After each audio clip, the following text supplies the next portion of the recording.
presented by Mahashakti Film.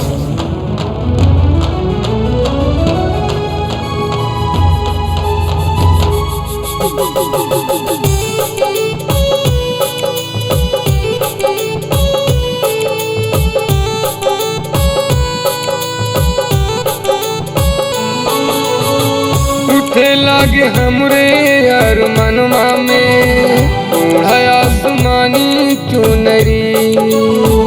उठे लागे हमरे यार मनवा में ओढ़ाया आसमानी चुनरी। तोरे मन मकाबा हमके बताएगा, तोरे बिना जीना पाए गरबा से लगाईना। हो गईली मोहनी तोर सुरतिया में ओढ़ाया आसमानी चुनरी। उठे लागे हमरे यार मनवा में ओढ़ाया आसमानी चुनरी।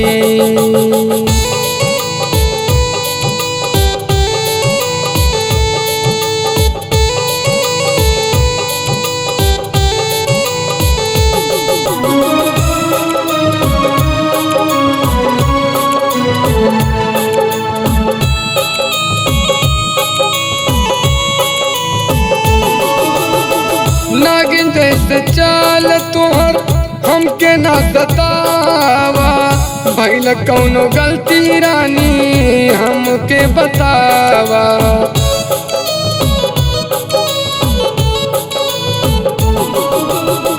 नागिन जैसे चाल तोहर हमके ना सतावा, भइल कौनो गलती रानी हमके बतावा।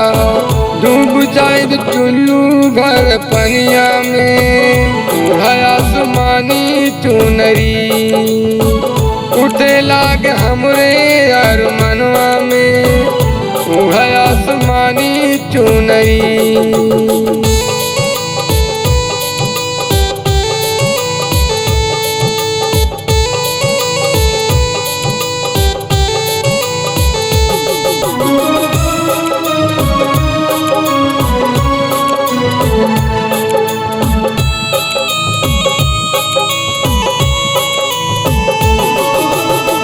नीले रंग के चोटिया गुलाबी रंग के चोलिया, चमकदार साड़िया से कसलू बदनिया।